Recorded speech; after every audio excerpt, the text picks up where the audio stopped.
Ce matin, nous poursuivons notre étude, on dit le psaume 119 à l'étude. Et le débuter par une petite histoire que j'ai juste, une histoire inventée. J'aime inventer des histoires, mais je ne me suis pas trop forcé, j'ai fait un dérivé d'une autre histoire. Il y avait deux hommes qui travaillaient dans une mine, ils creusaient une mine. Les deux étaient couverts de saleté. Un de ces mineurs avait, c'est le cas de le dire, la mine défait. Il grognait tout le temps, il chiolait tout le temps, et il trouvait que l'effort fourni était bien trop élevé. Il était toujours sur le point d'abandonner. Chaque fois qu'il revenait à la maison avec sa famille, ses amis, il leur racontait comment son travail était difficile. Tout le monde lui disait, « Je ne sais pas comment tu fais, moi à ta place, j'abandonnerai. » L'autre mineur est tout au contraire du premier. Il affichait toujours un large sourire et ses dents blanches contrastaient avec la saleté de son visage. Intrigué, un nouveau mineur qui s'était ajouté à l'équipe de travail lui demanda pourquoi il souriait tout le temps. Parce qu'il voyait les deux mineurs avec une attitude totalement différente et il était vraiment intrigué. Alors, il a pris le temps de lui donner son secret. Il lui dit, « Je ne suis pas un simple mineur. Je suis un chercheur de diamants. Et je sais qu'un jour, je vais tomber sur la plus belle pierre parce que les recherches qui ont été entreprises avant le début de la mine l'ont affirmé. » Lorsque vous ouvrez les Écritures, êtes-vous de simples mineurs ou êtes-vous des chercheurs de diamants? Et je vous dirais, quelle est la dernière pierre que vous avez trouvée? Quel est le dernier diamant que vous avez trouvé dans les Écritures? Et j'espère que vous êtes tous des chercheurs de diamants. Et sinon, j'espère que vous allez devenir tous des chercheurs de diamants. Donc, on a débuté il y a 2 semaines de cela, l'étude du psaume 119 en ayant comme plan de match le modèle simple de SOAP. Pourquoi j'ai décidé d'aller vers ce modèle simple-là? Justement parce que c'est simple. Puis je me suis dit, c'est tellement simple que personne ne va pouvoir me dire, « Sylvain, je ne comprends pas comment. » Puis en plus que ça soit simple, on va tellement passer au travers souvent au sein de cette série-là que là c'est vrai qu'on n'aura plus d'excuses. En plus d'être simple, vous allez apprendre à comment passer au travers. Donc, Sylvain a été gentil, vous a fait un rappel ce matin de ce modèle de SOAP. Donc, les 4 lettres, c'était quoi déjà? Qu'est-ce que ça voulait dire? OK. Bon, il y en a 2 qui sont au courant. Les autres, c'est correct, vous vous en souveniez? Puis la semaine passée, pas la semaine passée, mais le premier message, on a mis l'emphase sur les Écritures. Et là, c'était quand même simple parce que le psaume 119 parle des Écritures. Mais en plus de mettre l'emphase sur ce premier élément qui était les Écritures, on a passé aussi au travers de tout le modèle en s'arrêtant donc en observant ces textes-là qui parlaient des Écritures, en appliquant, en cherchant certaines applications de comment on peut appliquer ces textes-là, et on a regardé certaines pistes qui nous conduisaient vers la prière. Donc, vous devinez qu'aujourd'hui, nous allons regarder des textes qui nous parlent de l'observation. Mais je veux juste encore faire le même rappel que j'ai fait la dernière fois. Quand on parle de la parole de Dieu, ça nous parle de Jésus-Christ. Jésus est la parole faite chair. Ce qu'on peut lire dans l'Évangile de Jean au 1er chapitre. En passant, il reste encore des évangiles de Jean que notre frère Gilles a emmenés, si vous voulez les distribuer. Je sais qu'il y en a qui ont commencé à les distribuer, mais notre frère Gilles va être heureux quand il n'y en aura plus là. Pas parce que les avoir cachés chez vous, mais parce qu'ils auront été tous distribués. Mais donc, Christ, la parole faite chair, donc, rappelons-nous à chaque fois qu'on regarde dans le psaume 119, de se rappeler que Christ, c'est cette parole-là, faite chair. Donc, aujourd'hui, si on devenait des chercheurs de diamants, et on va tourner dans les Écritures ensemble. Donc, encore une fois, on va faire un survol. Hein. Je n'irai pas dans tous les détails du psaume 119. On a quand même pris une grosse bouchée avec 176 versets. Ah, mais en passant, je vous avais donné un devoir. J'ai oublié de... Est-ce que vous avez trouvé des versets qui parlaient de l'observation dans le psaume 119? Quels sont ceux qui ont fait l'exercice? OK. Bon, on va reprêcher mon message mon premier message. Non. On n'aime pas ça, les devoirs, hein? Je ne sais pas pourquoi j'en donne, je n'aimais pas ça, les devoirs à l'école non plus. Mais ce n'est pas un devoir, c'est plus chercher à mettre en application. Mais, vous avez le temps. Il reste d'autres messages là-dessus. Donc, je vous avais aussi encouragé à lire le psaume 119 à quelques reprises, peut-être même en changeant de version. Des fois, c'est intéressant d'avoir... Et plus qu'on lit à chaque fois, c'est intéressant parce que quand je prépare mon message, j'ai fait un premier découpage où j'avais cherché tous les versets. Là, je le relis, puis finalement, là, j'écris mon message. Puis là, je dis, OK, il y a des versets que je n'avais pas pris, puis d'autres versets nouveaux. Fait que je me dis, c'est intéressant parce qu'à chaque fois, on découvre. Donc, de relire et de relire, lisez-le jusqu'à temps que vous le sachiez par cœur. J'ai vu des grands yeux, mais ma mère l'a appris par cœur. C'est pour ça, je sais que c'est faisable. Je ne dis pas que je l'ai appris par cœur, mais elle l'a appris par cœur. D'ailleurs, on pouvait me dire, ah, tel verset. Elle dit, attends un petit peu. Puis à partir juste du numéro de verset, elle pouvait nous dire ce qui était... probablement qu'elle sera peut-être encore capable, mais il faudrait qu'elle travaille un peu, à 82 ans quand même. Donc, je vous avais aussi averti de faire attention parce que dans le psaume 119, il y a le mot « observer ». Mais ce n'est pas ce genre d'observation-là qu'on va regarder ce matin, parce que « observer » dans le psaume 119 parle de mettre en pratique. Il ne nous parle pas d'observer les Écritures, mais de mettre en pratique les Écritures. Donc, il va falloir trouver autre chose. Mais avant d'aller plus loin dans ce passage-là, on va se tourner vers celui qui est la parole.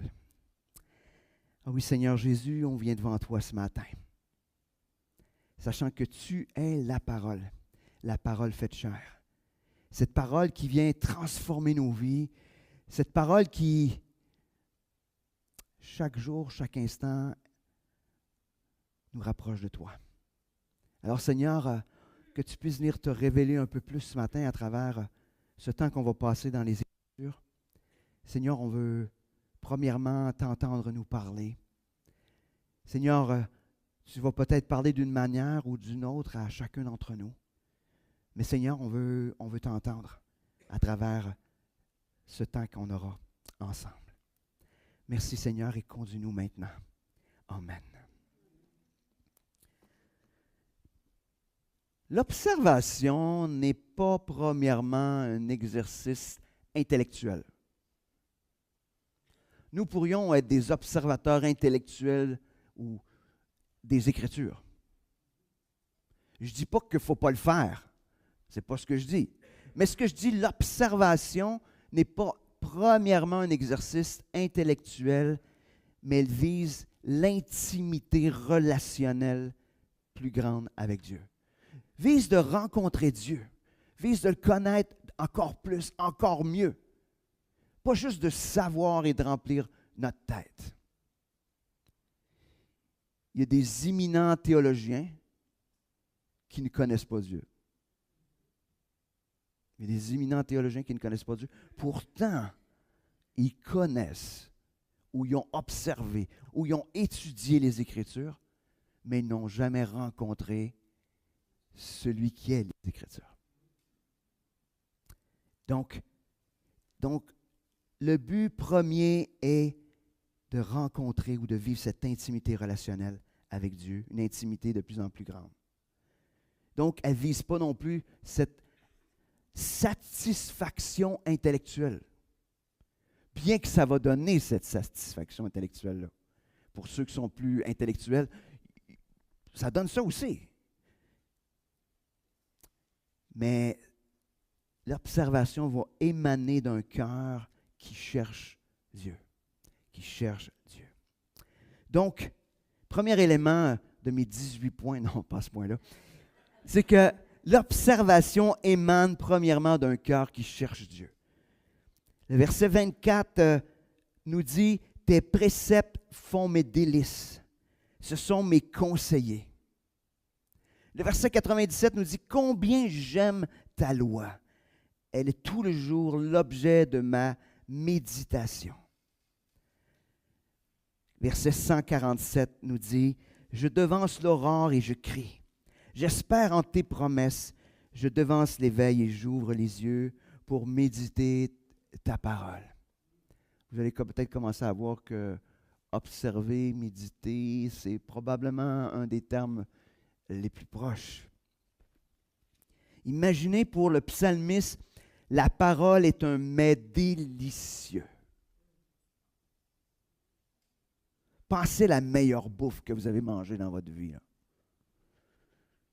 Vous avez le droit, si vous êtes végétarien ou vous êtes plus la viande, vous avez le choix de la viande, des carnivores, vous avez le choix, là, je vous laisse le choix. Mais pensez la meilleure des meilleures bouffes que vous avez prises dans votre vie. Et les Écritures devraient être un mets encore plus délicieux, encore plus savoureux que ce mets-là. On fait comme... Mais c'est une réalité. Il nous dit aussi qu'elle satisfait pleinement. Pour le psalmiste, elle est un conseiller précieux. Wow! Il dit aimer la loi, pas pour ce qu'elle est, mais parce qu'elle est la loi de celui que son cœur aime. Pensez-vous que, honnêtement, il aimait la loi parce qu'il aimait la loi? Voyons donc.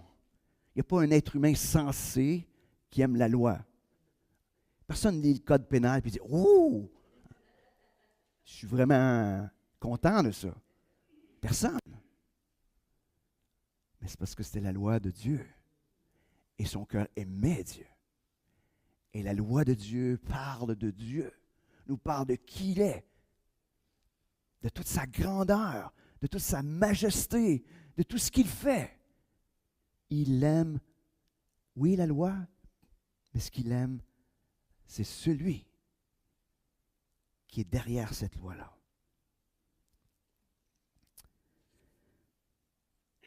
Imaginez, son amour le pousse à écourter ses nuits. Pas parce que les enfants se réveillent, pas parce qu'ils avaient mangé quelque chose qu'il ne fallait pas.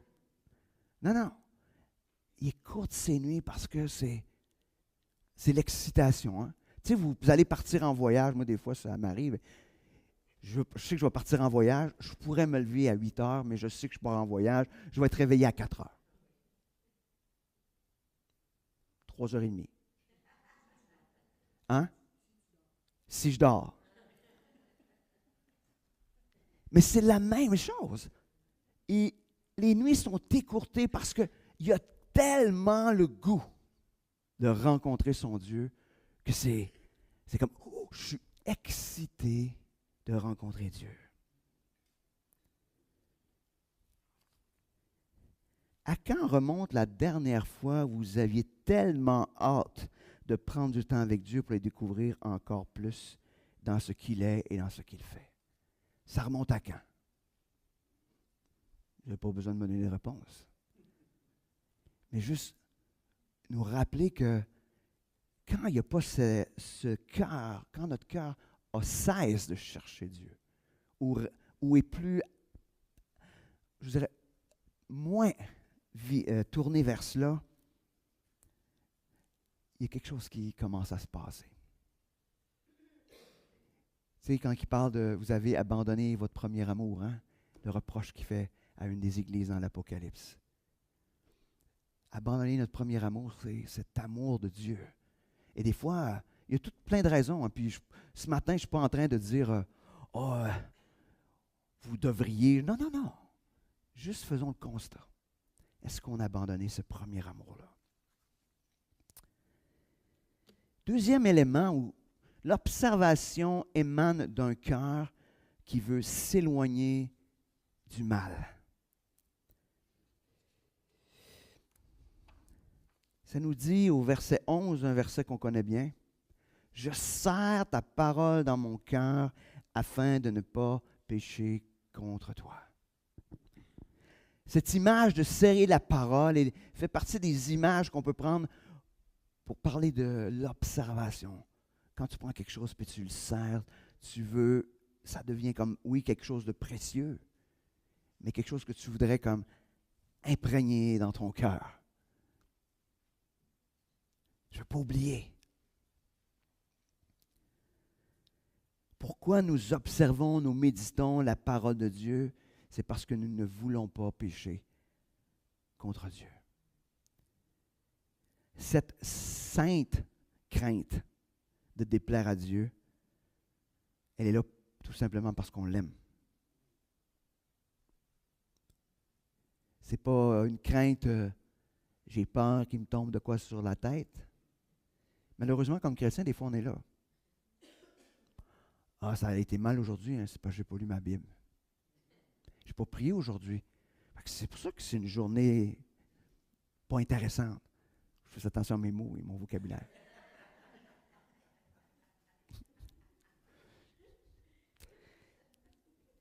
Mais on a de ce genre de pensée-là. Des fois, on ne dit pas ça, mais on dit « Oui, pourquoi ça ne va pas bien dernièrement? » Ah, ben moi, je n'ai pas lu ma Bible ou je ne la lis pas assez, peut-être. Hey, j'ai juste lu un verset, c'est peut-être pour ça que ça ne va pas bien. Ça se peut, hein, c'est… Non, non. Pas du tout. C'est une sainte crainte de Dieu parce qu'on l'aime. Pas parce qu'on a peur, mais parce qu'on dit « Hey, je veux le découvrir. » Puis on lui fait confiance, il est grand. Il n'y a pas de honte à craindre Dieu. Craindre les hommes, oui. Mais craindre Dieu, c'est juste reconnaître ce qu'il est, tout simplement. On est qui, nous autres, devant Dieu, et dire « Hey, non, non, non. » C'est pas un chummy, puis on vient « Oh, yeah, cool, tu sais. Yo, man. Hein? » C'est pas ça. Dieu, il est Dieu, il est grand. Et probablement, des fois, on l'abaisse trop, pour le rendre trop, on le met trop de chummy, parce qu'on a peur que si on le voit trop grand, qu'on n'aura pas cette intimité-là avec Dieu. Mais l'intimité qu'on a avec lui, c'est son invitation. C'est ce qu'il désire pour nous.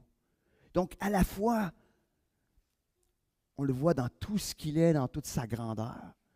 Puis, en même temps, on répond à son invitation de vivre cette rencontre puis cette intimité-là avec lui. Donc, est-ce qu'on a perdu cette crainte de Dieu au point de négliger les Écritures? Poursuivons. L'observation débute par la prière. Là, on vient de faire un lien avec le P de Sople, mais ça débute par la prière. L'observation débute par la prière. Le psaume 119 nous indique que, donc, on commence par la prière, mais on sait aussi que la prière, souvent dans nos vies, c'est la plus grande négligée de nos vies spirituelles. On va faire pas mal d'affaires avant de se retrouver devant Dieu pour intercéder. Je vais lire quelques versets. Verset 10 nous dit « Je te cherche de tout mon cœur. Ne me laisse pas m'égarer loin de tes commandements. » Verset 18 « Ouvre mes yeux pour que je contemple les merveilles de ta loi. » Verset 27 « Fais-moi comprendre la voie de tes ordonnances et je méditerai sur tes merveilles. » Verset 37 « Détourne mes yeux de la vue des choses vaines. Fais-moi vivre dans ta voie. » on a tous des éléments de ses requêtes de prière.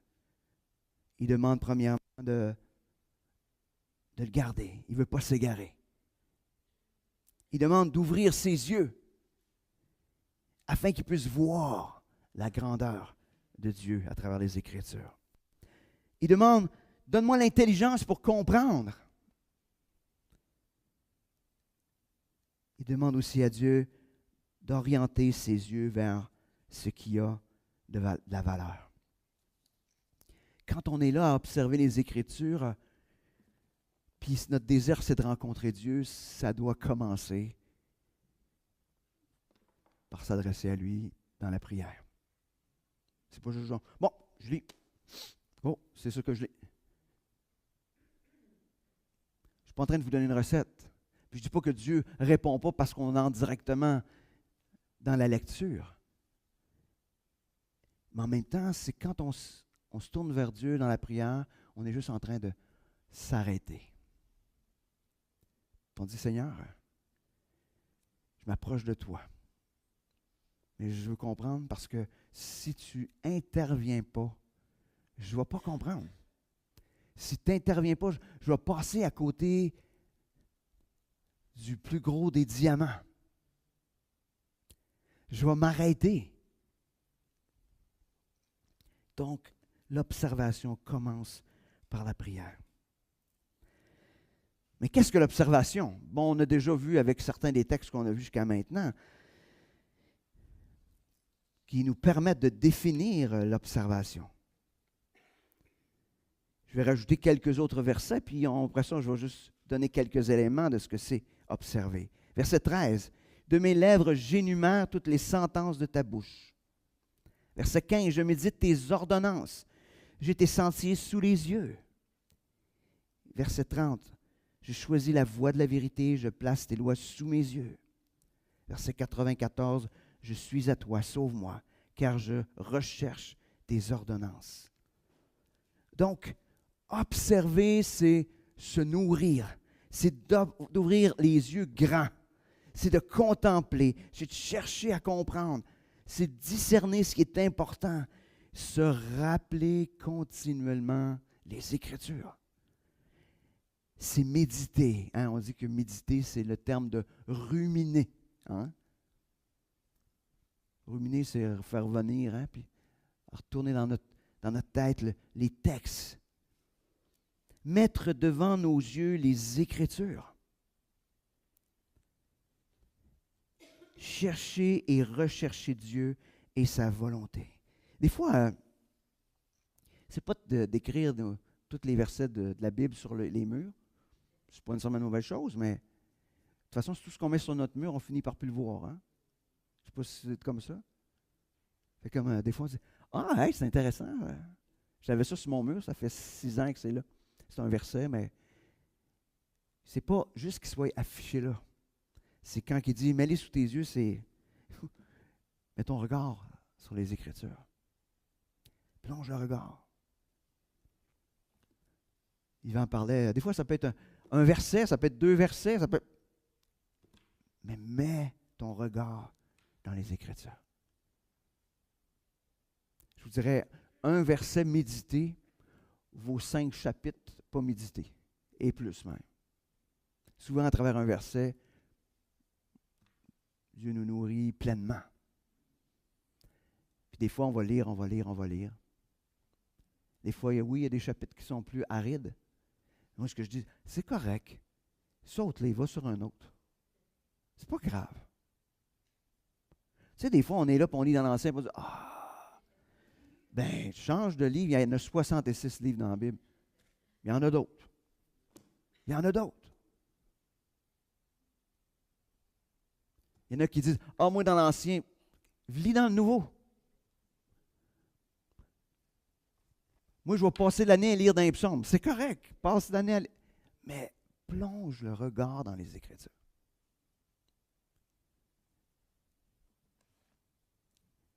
Arrêtez des fois de vous acharner. Des fois, on est là, puis on est jamais dans le Lévitique ou dans les Chroniques. Là. Puis là, on fait comme il faut que je le lise.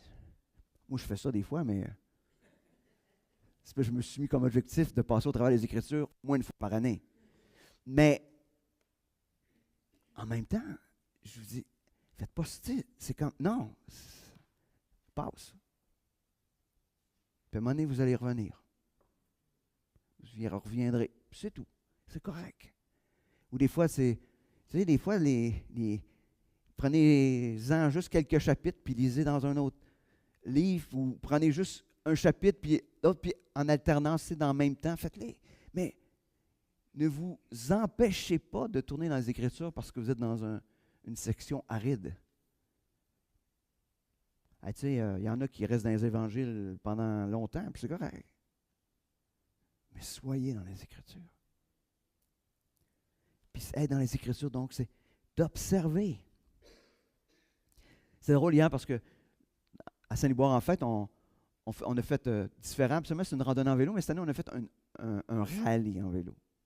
Fait que les gens avaient des questions dans le village. Et je me suis aperçu, le monde ne regarde rien pendant tout. Il ne regarde pas. On pédale.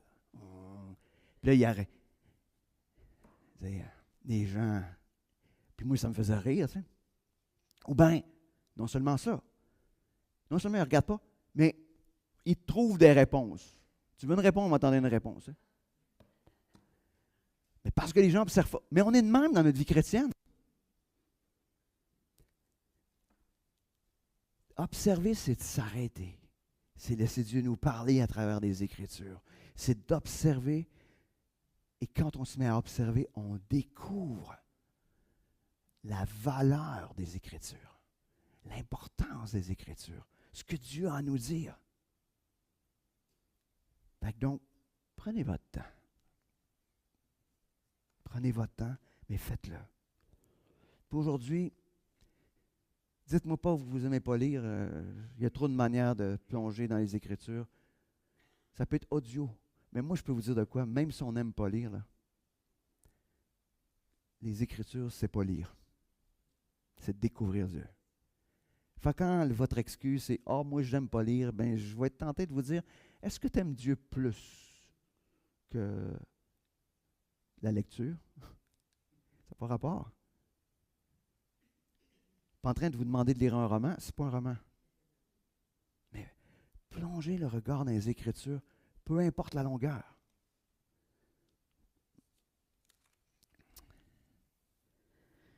Si on poursuit, l'observation est une source de paix. Verset 23, ça nous dit « Des princes ont beau s'asseoir et parler contre moi, ton serviteur médite tes statuts. » Verset 78, « Qu'ils soient confus, les orgueilleux qui m'oppriment sans cause, moi je médite sur tes ordonnances. » Hey, imaginez, là, tu sais, quand les autres sont un peu contre vous autres, puis votre réponse est « Bah, moi je médite les Écritures. » Continuez. C'est ça son attitude. C'est comme, ça ne me dérange pas. Soyez tous contre moi, ça ne me dérange pas. Moi, ce que je veux, c'est connaître Dieu. Tu es presque là, c'est comme si le monde s'écroule autour de lui. Moi, je veux connaître Dieu plus. Hey! C'est notre cœur, nous autres, il crie à l'injustice, il crie à toutes sortes d'affaires. Mais parfois, il faut peut-être juste se tourner vers Dieu et dire, OK, Seigneur, c'est quoi tu veux me dire? Qu'est-ce que tu as à me dire aujourd'hui? Et Dieu vient prendre. Pourquoi que David, dans ce psaume-là, est là en train de dire que lui se tourne vers les Écritures? Bien, c'est tout simplement parce que la réponse. Dieu vient prendre soin de son cœur. Dieu vient prendre soin de lui. Donc, il n'y a pas besoin d'être en train de répondre puis d'argumenter contre ceux qui veulent le détruire. Dieu vient prendre soin de lui.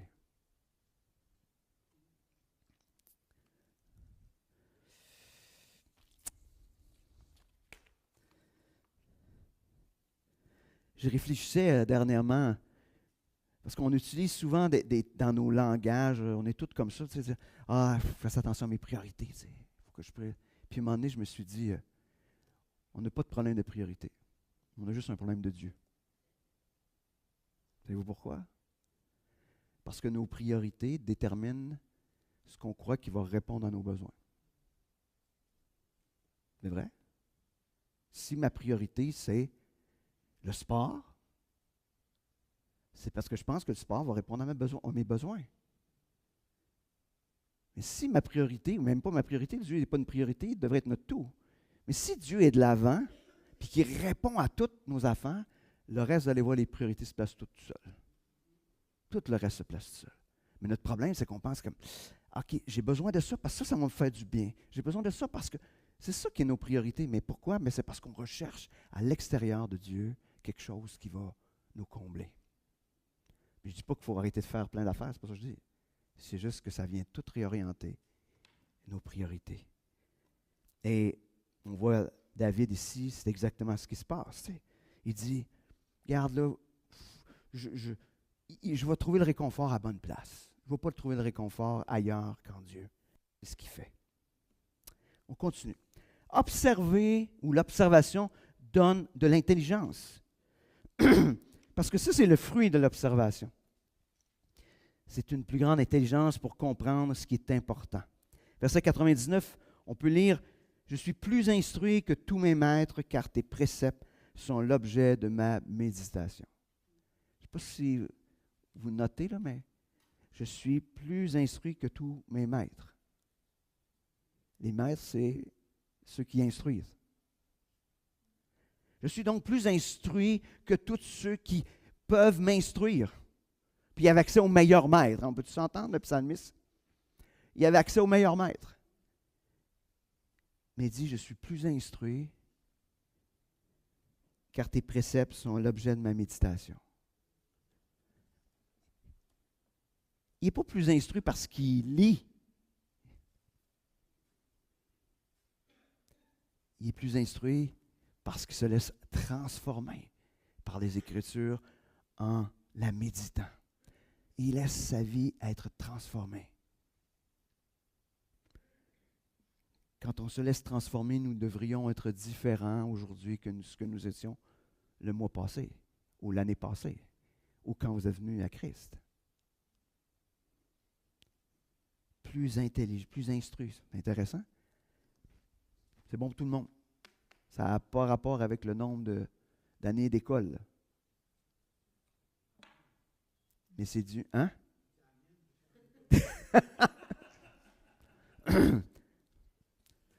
On peut dire amen aussi quand on a l'inverse. T'sais. Quand tu as une maîtrise, tu peux dire aussi amen. Tu dis aïe, aïe. Ça veut dire que c'est pas le temps que tu vas passer à l'école que ça va te rendre instruit. C'est le temps que tu passes au pied du plus grand des maîtres, qui est Christ, qui est Dieu le Père. On voit aussi qu'il dit... ah non, c'est correct, j'ai changé de page. C'est bon, merci, ça arrive. Excusez, une grosse journée, deux grosses journées de fil. Là, fait que mais l'instruction qu'on reçoit surpasse l'ensemble de toutes celles qu'on pourrait recevoir, des plus instruits. Dieu vient nous rendre capables par son esprit de comprendre des choses compliquées. Des choses qu'on n'est pas capable de saisir autrement. La preuve, avant de venir à Christ, vous lisiez la Bible parce qu'il y en a qui l'ont peut-être déjà tenté, puis vous compreniez pas grand-chose. Puis tout à coup, vous venez à Christ, vous comprenez des affaires. Même comme chrétien, vous avez lu un texte la semaine passée ou l'année passée que vous ne compreniez pas. Mais aujourd'hui, vous le lisez puis il vient prendre tout son sens. Est-ce que ça vient de vous autres, cette intelligence-là? Non. Désolé, ça ne vient pas de vous autres. Mais Dieu vient parler à nos cœurs, vient prendre soin, vient nous instruire quand on prend le temps de s'arrêter. Je vais vous, dans guise d'application, parce que là, on a observé certaines choses à partir des Écritures, je vais vous partager en 7-8 points rapides, là, mais je vais juste vous nommer mon processus. Qu'est-ce que je fais, moi? Comme si je vous emmenais avec moi quand je prends mon temps avec le Seigneur. OK? Première des choses, comme je vous disais, je prie. Ma prière est toujours à peu près la même chose. Je prie toujours le psaume 139, versets 23-24, qui dit « Sonde-moi, ô Dieu, connais mon cœur, éprouve-moi, connais mes pensées. Regarde, si je suis sur une mauvaise voie, conduis-moi sur la voie de l'éternité. » Ma prière est toujours simple de même. Pas long, là. Mais ce que, puis ça devient, c'est pas juste un mantra que je répète, là. Mais c'est juste, pour moi, c'est dire, OK, Seigneur, je te donne toute la place. Viens sonder, viens regarder. Viens regarder ce qui est sur mon cœur. Puis, connais même, pas juste ce qui est sur mon cœur, dans mes pensées. Viens mettre les choses en lumière. Viens exposer ma vie face aux Écritures. Puis, par cette prière-là, je suis en train d'autoriser Dieu à réorienter. Puis même au-delà de ça, parce que quand il dit, regarde si je suis une mauvaise voie, puis après ça, conduis-moi. Mais c'est aussi donc aussi un engagement à suivre, à obéir. Mais c'est toujours à peu près, ce que je lis tous les détails, non, mais si je le dis en mes mots, cette prière-là. Par la suite,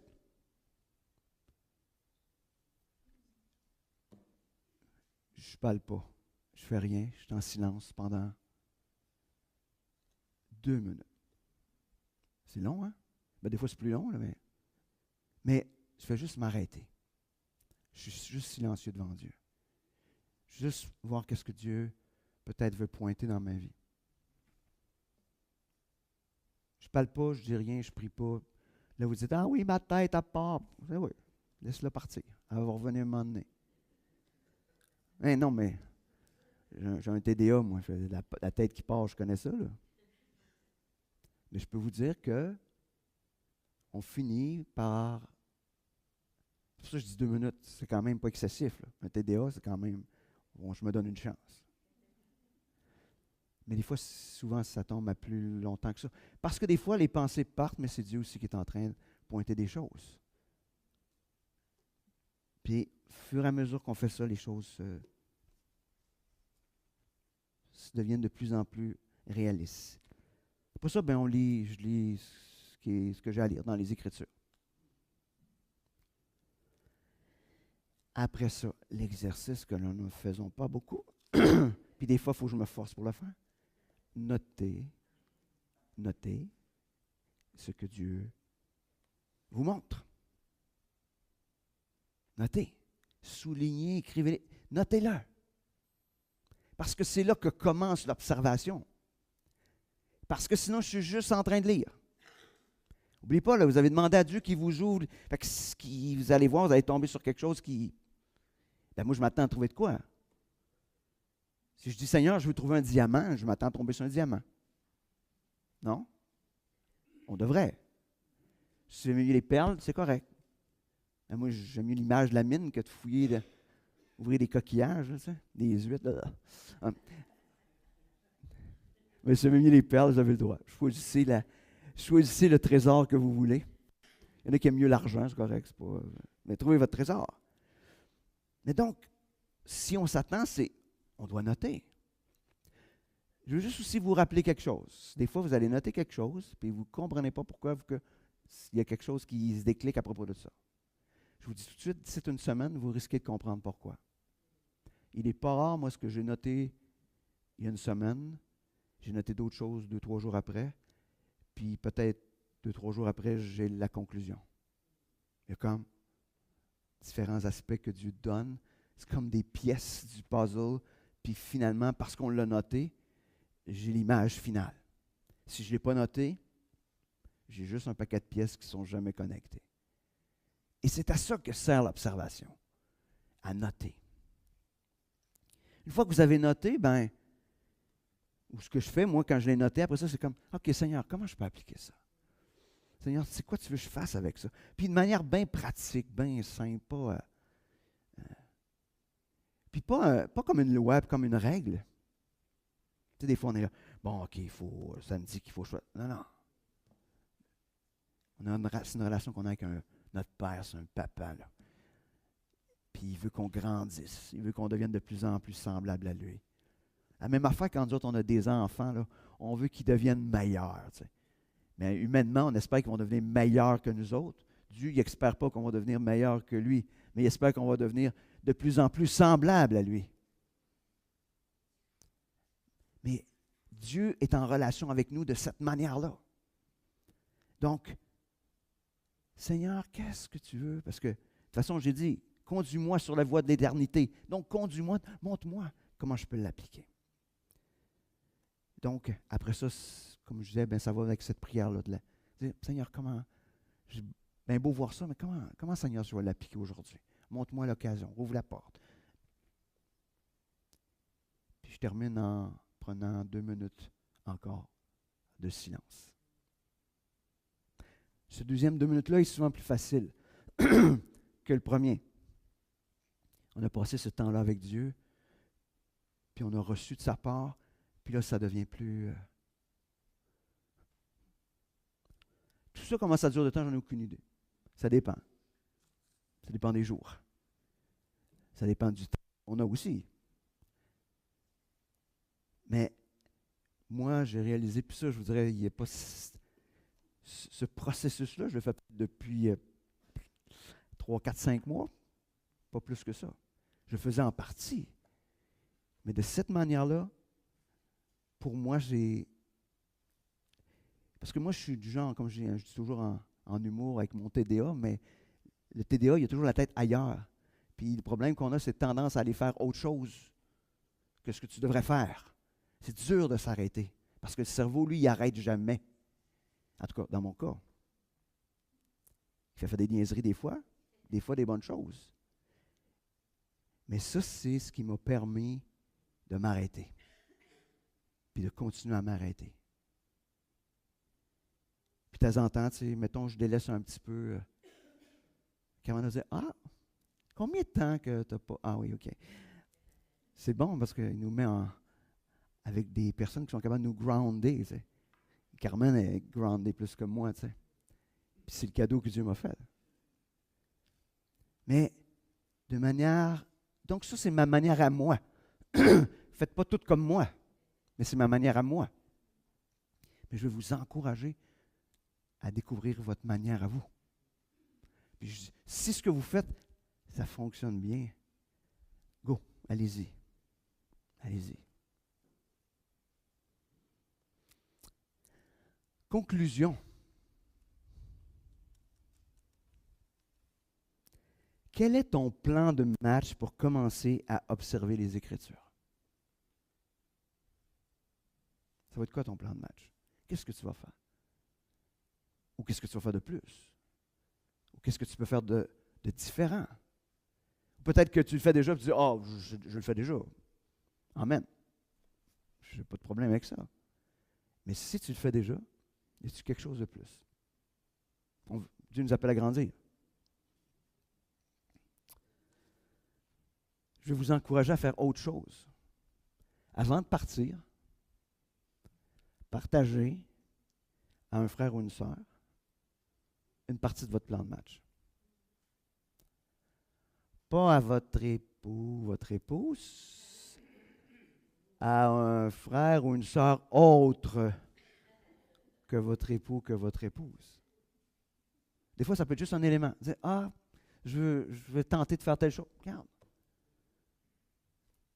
Vous ne pourrez pas partir si vous ne le faites pas. Non. Mais je vais vous encourager à le faire. Je vais vous encourager à le faire.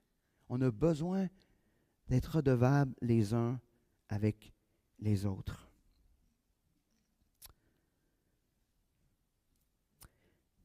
Et là, on va faire quelque chose en terminant.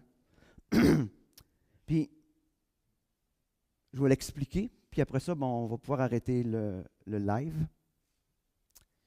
Donc, ce qu'on va faire maintenant, on va se regrouper en petits groupes. Le nom n'est pas peu important, mais en petits groupes. Et on va prier. Donc, on va prier comme on l'a vu par rapport à l'observation. Donc, que Dieu nous donne la direction dans nos lectures dans les Écritures, d'avoir un cœur ouvert. Parle pas tout de suite, Carole. On n'a pas prié. Il y en a qui ont tout de suite, hein? Ils trouvent un nom, c'est correct.